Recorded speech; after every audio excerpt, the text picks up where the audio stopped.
You're sick, man. Hi guys, and welcome to the second episode of Level 3. We survived the first episode and we're back to push on. And I'm Nick, and I'm also here with Jason. My name's Jason. As he said, we are, however, missing a host. Man down. Wow, a man down, yes. Jamie has decided that playing SingStar constitutes talent. So henceforth, he's gone out and tried out for Australian Idol. Lame clapping. Yes. Woo! Golf clap. Good luck, kid. Good luck, kiddo. You'll certainly need it. Yeah, we'll see when you get back. Yeah, we'll see you when you get back, and we'll be offering encouragement and alcohol because you'll need both. Well, guys, we have a huge episode in store for you today. We've got some CD reviews. We're going to get back into machinima, and we've got a whole lot of that. So make sure you hang around and, enjoy the show. Thanks.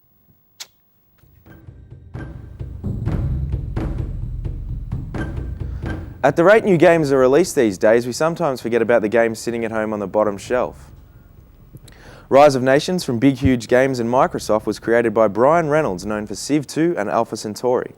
Rise of Nations is a fast-paced game of strategy and wit which pits opponents against each other on a world-scale stage to work their way from the sticks and slingshot stage of combat to using massive nuclear strikes on opposing forces. The game offers complete customizing control to the player of how the game is played and won, changing the good old beat 'em with a stick until they quit method for something that requires thought and strategy. With an economic aspect allowing players to control key resources to use as leverage in peace and war agreements, and the ability to build world-famous monuments and structures to show your nation's might and power, you can truly feel like a world leader or dictator if that's what you'd prefer. Treaties may be made and broken, and the combat system allows for simple yet effective deployment of your forces. Using different formations allows you to achieve different results, and the use of generals allows players to fortify positions and have the troops dig in for a better defensive stance in any combat situation. The maps range from quite small for intense engagement to worldwide big, where a fleet of stealth bombers comes in handy to drop off the morning mail to your counterpart, also allowing quick relief for ally in trouble. The gameplay speed is determined entirely on the players, although from experience taking your time in early stages or attacking tanks with stones does not pay off. Choose from many different countries to lead, from the dawn of civilization with mud huts and horses into the modern age with advanced AI and earth-shaking weapons at your disposal. By working through the ages, you open new technologies and upgrades across the sectors, from economics to agriculture. As your cities grow and your nation prospers, you have to decide who is friend and who is foe. With the ability to take over opposing cities by bombing them into submission and then invading with infantry to rebuild in your image, and single commando-style infantry units that can devastate an entire enemy battalion, the ability to trade on the stock exchange and create agreements with other world leaders, Rise of Nations has everything that you love about a technical historic strategy game and simplifies it for an almost arcade feel. With an expansion set, Thrones and Patriots, giving a new civilization, map and options to add to the pack for a look at something you may not have tried, and should, it's a winner. A great game to land and a great game to grab if you're bored this weekend and looking to try something new. There we go, guys. Rise of Nations. The best way to crush countries you don't particularly like quite easily. Great fun. Fun for the whole family. If you're bored on a Friday night and you got nothing to do, get everyone around and crush a country to the ground. That's it. Make Lithuania that great world power. Yeah. Take the Estonians out. They got bomb no chance. stuff. Estonia's got no chance, man. Well, they're done. You can learn. I mean, if you want to take over the world, it's a great way to start. Yes, You can't learn that at university. That's a good thing to tell people. Do they have totalitarian? Yes, it's great, yeah. Wicked. All right, enough monkeying around. We're going to go to a review. Monkeying around. So lame. We're going to go to a review now of V8 Supercars for some round in circles action.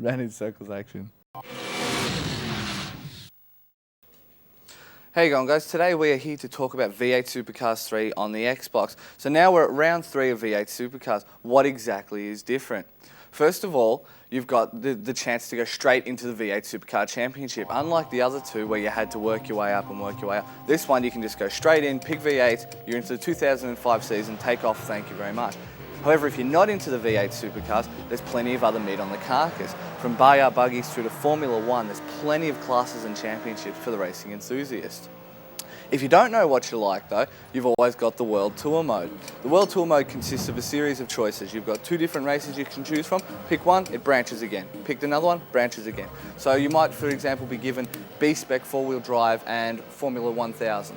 If you like open wheel races, you'll pick Formula 1000. After doing that, you might be given the choice of Group B Rally and the sprint cars.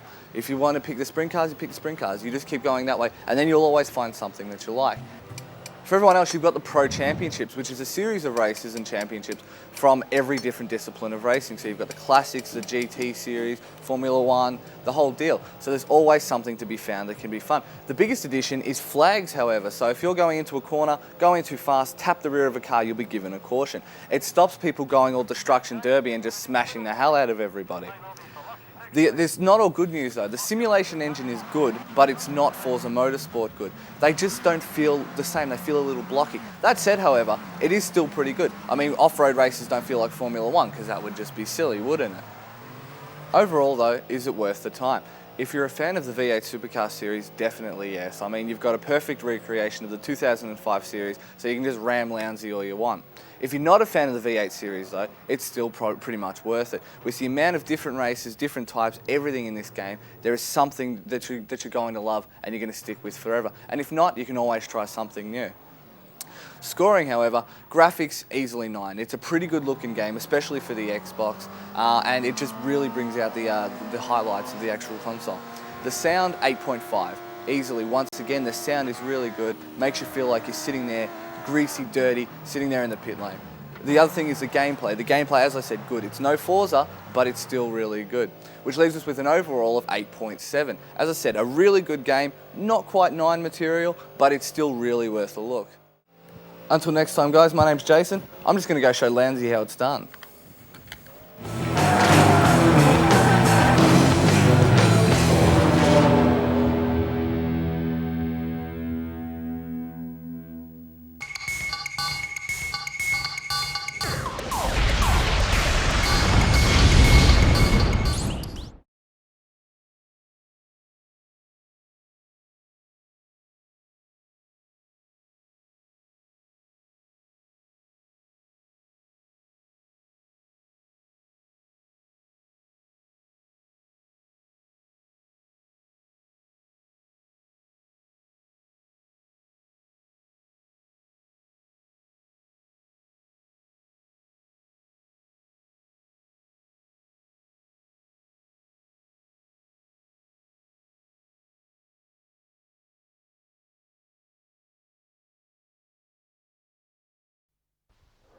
Ten, 9, 8, 7, 6, 5, 4, 3, 2.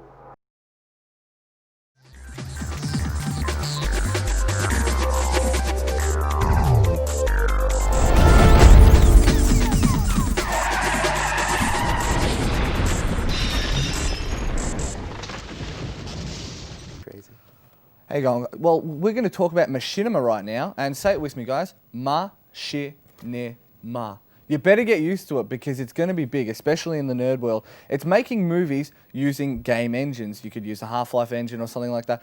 We're actually going to deal with Red vs. Blue, who used the Halo engine. I think Nick went and spoke to those guys down at Acme. Nick, what else is there? I sure did. I went and spoke with a few of the creators of Red vs. Blue, which started out as just a small project a bunch of guys made for some mates, and it's grown to have like 1 million viewers worldwide. Man. It's a... See, the nerds will band together. They will unite. They'll unite. Take off with the world. Yeah. But it's Red vs. Blue. It's using the Halo engine on Xbox. And yeah, they've fully turned it into 3 seasons, and it's on DVD and the whole bit. But I've interviewed a couple of them. We've got an episode of Red vs. Blue as well. So, good stuff. Better like strap in. Good strap in. Let's go. Let's go. We're in. This is locked in. V8 Supercars. Back V8 Supercars.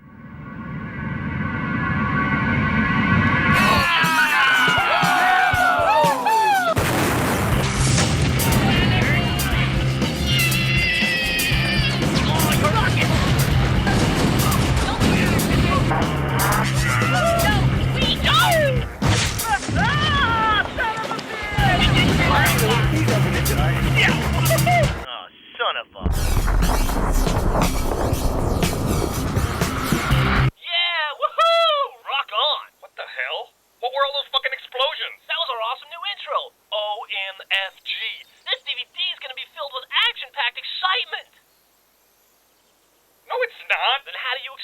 kick-ass explosions we just saw. Kaboom, yo! What are you, Joel Silver? Kaboom, dude! Oh, shut up, idiot. Kaboom! If you could introduce yourself and just tell us what you do with the show, with RVB or the respective other shows. RVB, I like that we're getting down to the we're just the initials grinding already. it down, yeah. I'm Matt Hullum, and I'm one of the voice actors in the show. And which voice do you do, sorry? I do Sarge, and I also do. Oh, can you snap off a bit of Sarge? No, Oh. it'll cost you money. He doesn't have the costume on. Yeah, it you need the doesn't helmet. work unless I'm in a suit of Yeah, armor. no, That's that where makes sense. that's where the energy for the voice comes from. So, and I also do Doc in O'Malley, the Cool. crazy doctor. Nice one. My name is Jason Saldana. I do the voice of Tucker. Oh, cool, yeah. And I'm Kathleen Zelch, and I do the voice of Tex. Smart one.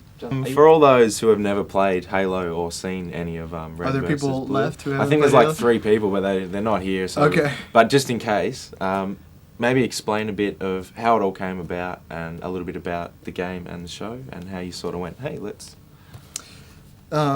Well, basically, Bernie, who's kind of the leader of our group, Yeah. was looking for a way to make gameplay videos of Halo seem like fun and interesting to people who, Yep. you know, just wanted to learn about the game, essentially. And in trying to figure out new ways to show gameplay footage, he thought, why don't we just put some dialogue on top of it and see what that Spice it looks up. like, you know? Just make it a little bit funnier. And it just kind of clicked and came together, and after a few times, you know, the series was born. Fun. Did you ever imagine that it would grow to what it is today? I mean, it's got quite a following. And Yes, absolutely. No, I think we were all Definitely blown not. away.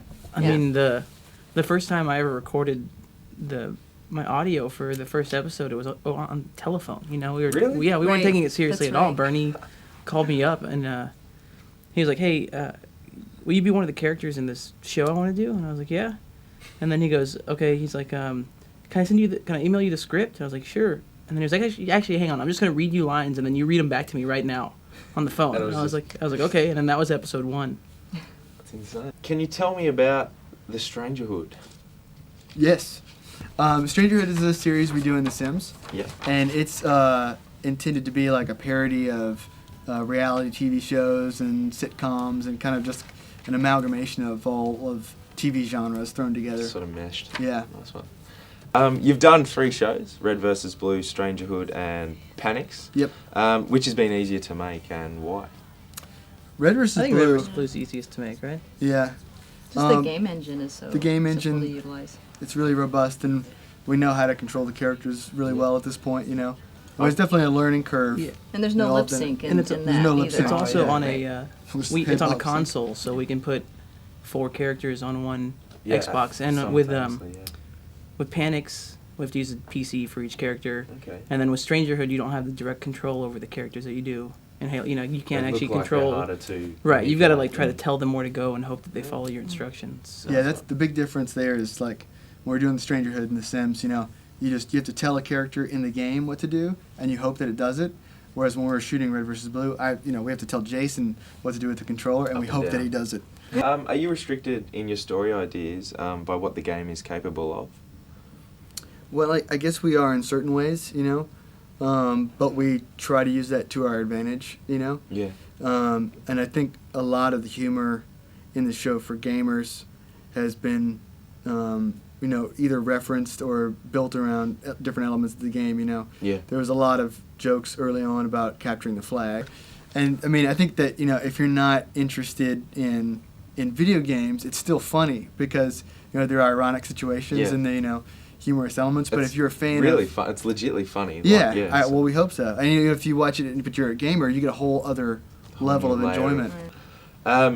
And on a technical level, because I've tried to figure it out and I've come up with a couple of ways, but how do you do it from start to finish? The way we do it is we have we use 2 or more Xboxes. One Xbox has just one character on it, Yep. and that character's point of view is our camera. Yeah. And the other one has multiple characters because it doesn't matter if the screen's split up because you don't see what they see. They're the It's all actors. the camera and So the first Xbox will set up the shot that he wants, the cameraman will, and the characters on the other Xbox will run into the shot and get So set up how they funny. want to It's go, exactly and like then film. just It's run so Yeah, grand. it just is. run it right into your editing software and capture it.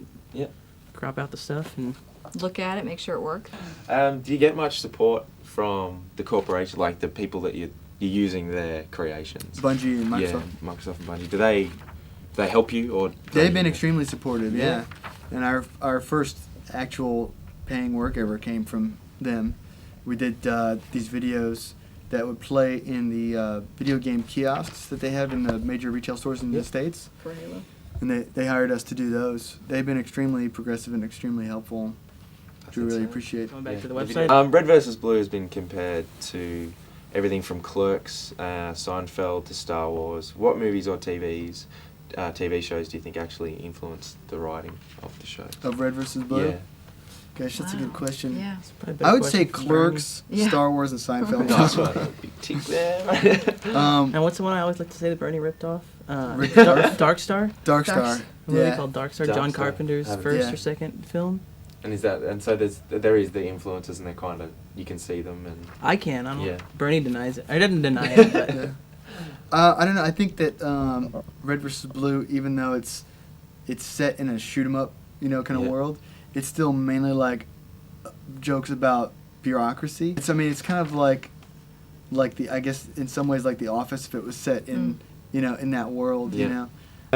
What's it like to act in a video game? Weird, I guess, because people. Again, people like tend to think that we're Like good at the video game, or somehow we Yeah. know more about the video game than Yeah. other people. But that'd be like, if you starred in like a movie about dinosaurs and you became a paleontologist or something. Yeah. We don't really know anything more about it than anybody else. Okay, well, with the abundance of machinima being made out there now, do you think that your own backgrounds, what you did professionally before sort of this trolled into your life and sort of took it all over, do you think that that's helped a lot, and do you think that'll let you remain at sort of the cutting edge of it? I think so. Matt had a visual effects producing background, but also hands-on technology-wise. So any of the visual effects that we need to use in the show, he's already aware of how to use the software. Both Bernie and Matt went to film school, so writing the scripts and things like that. They can pull from the background for that. Using it, like my background's producing animation, and so my vision, like we were talking about earlier, is actually creating the game engine to create animation, episodic animation or features. So I think we are able to see the good of it and what it can be done and how far we can push it. Yeah, I think that said, though, I don't think that you need any of those skills to make it. no, Right? absolutely not. Anybody can do it, and that's the beauty of it. What's it like to be the first rock stars of the video game machinima sort of scene? It's pretty. It's great. It's That's really awful. Yeah. That's great. What do you? I don't know if we actually can own Say up that to outright, that. yeah. That we are, but we definitely have been able to go a lot of places and meet a lot of new people and see things. We're here in Australia. Yeah. Right. And how Right. cool is this? So, We're we've got enjoying it. a lot of opportunities. It's been really fun. Excellent. Well, we love the show, and hope to see a lot more of it, guys. Thanks. Thank you. Thanks so much. What just happened here? I think all the sleepy people were trying to That kill. was rhetorical. Get over here. Give me a boost. Okay.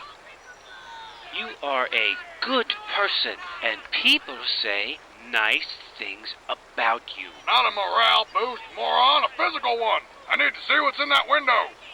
That window is very high. I don't think you are tall enough. I know. I need you to help me look through it.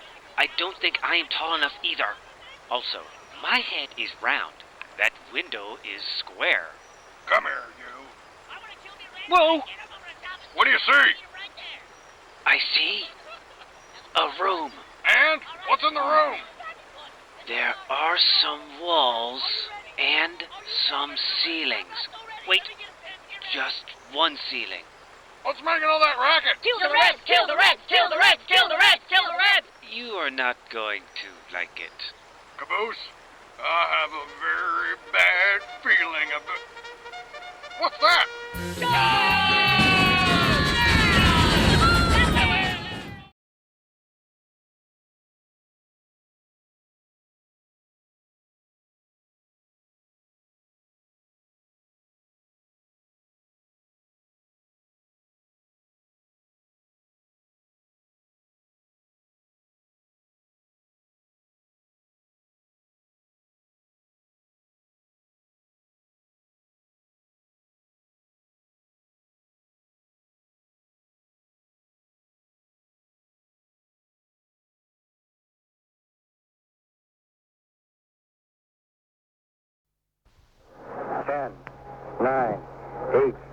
7, 5, 4, 3, 2.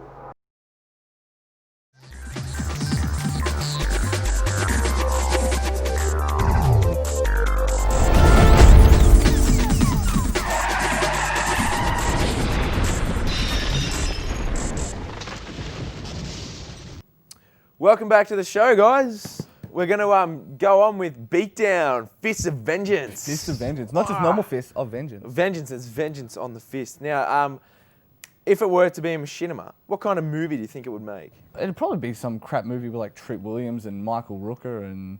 Who? Yeah, exactly. It's garbage.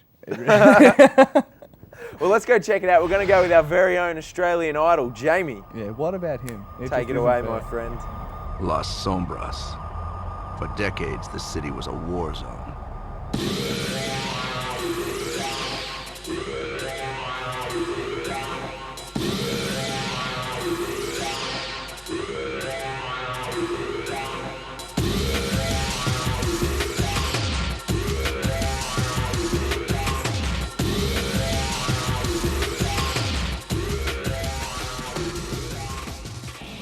When you walk down some of the dodgier streets in the city, you're bound to hear someone say, "What are you looking at?" I don't know about you, but I always think if I wasn't so weedy and you weren't so tough, I'd smack you in the mouth. The game I'm looking at today lets you do just that. Hi, welcome to another PS2 game review with me, Jamie. Today, I'm looking at a delightful little romp called Beatdown, Fists of Vengeance. This one's brought to us by Capcom, who most notably gave us the Street Fighter series. This is a basic fighter with RPG elements. The story revolves around one of 5 selectable characters, all of whom are members of the powerful crime syndicate known as the Zanetti family. At the start of the game, you turn up to a job only to find that your boss has set you up and decided to kill you. After you escape, you begin searching for answers, and in the meantime, set up your own crime syndicate. The non-linear gameplay allows you as much time as you want to explore the streets, slap down enemies, pick fights, and beat down random pedestrians for no apparent reason. The storyline of this game will keep you involved, and it's well worth a 7 out of 10. Nice looking characters and juicy looking injuries made the fights very satisfying. This game, though, did let me down with the backgrounds. Capcom have set the game at night and tried to disguise their average backgrounds with shadow, but this just didn't work for me. For the characters, I'm giving this game 5 out of 10. I enjoyed the industrial, techno and hip-hop music through the game, and I think it really added to the gritty feel that Capcom were going for with this one. The sound effects and voiceovers are kinda cheesy, but I think they just got away with it. Sound for this one gets a 6 out of 10. Beatdown Fist of Vengeance has a pretty good fighting system with a lot of special moves to learn. Only problem is I found these special moves pretty useless when I came up against a level boss. What I ended up doing was just bashing buttons furiously just to get the win. The array of characters that you can add to your team are massive, but I just found these characters didn't really do too much other than follow you around until you got into a fight, and then you could use them. For me, the fights got too repetitive, and I have to give this game a 3 out of 10. The sluggish controls will leave you screaming at your character on the screen, but the story will keep you pressing the continues, which by the way are unlimited. Exploring the city is fun at first, but the loading times between sectors are a killer. You'll cringe when you accidentally cross a line and have to wait for it to load, then turn around and wait for it to load to get back to where you were. On the upside, there are heaps of characters to interact with in the game, and you will enjoy building your own crime syndicate out of the toughs that you get to choose. For gameplay, I give this game a 5.5 out of 10. Overall, Beatdown Fists of Vengeance is a good fighting game, but I don't think it'll make the grade for fighting freaks. Definitely worth a look. I would give it a 5.5 out of 10. I'm Jamie, that's my review. Now I'm going to get back to beating innocent pedestrians.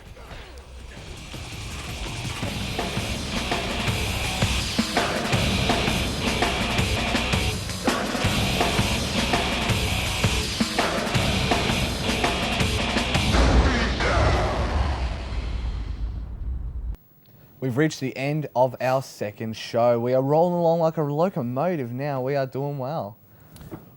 Yes, and end of the second episode now, and we've got a third one coming up next week where we're going to be looking at a brand new segment. It's called The Red Pill. The Red Actually taken a bunch of real life people and brought them into the gaming world, and then we go and challenge them in their world. That sounds dangerous, man. Well, Jason, you'll find Danger is my middle name. I thought it was like Eugene or something. I've got a library card that begs to differ. Well, that's super. Anyway, make sure you hang around for next week where you can see the brand new segment. Plus we've got reviews and a whole bunch of other jargon. Garbage, plus us, which makes it worthwhile. And we might even have our idol back. Yeah, you never know. Until next time, guys. See you later. Cheers. So what is up with you? The bomb must have gone off. Where are we? Are we dead? I don't want to be dead. I want to be alive. Or a cowboy.